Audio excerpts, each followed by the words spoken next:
Hi friends, ఈరోజు మా ఇంట్లో మధ్యాహ్నం లంచ్కు మునక్కాయ తాలింపులోకి పల్లీల పౌడర్ కొట్టి పెట్టుకున్నాను.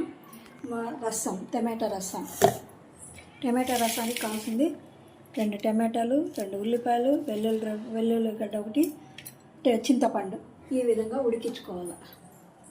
వెల్లుల్లి రెబ్బలు, టమాటా, ఎర్రగడ్డ, చింతపండు, ఉప్పు, పసుపు అన్నీ వేసి ఉడకబెట్టుకోవాలి. రసం ఉడికించిన టమాటాలు ఈ విధంగా మిక్సీ జార్లో వేసి మెత్తగా మిక్సీ పెట్టుకోవాలి. తర్వాత 2 ఆవాలు, ఒక మిరపకాయ,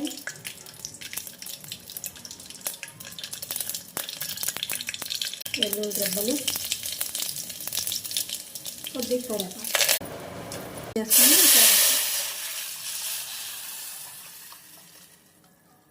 రసం పాటు వేడి రసము, మనం వేడి మునక్కాయ తాలింపు. లైక్ చేయండి, షేర్ చేయండి, సబ్స్క్రైబ్.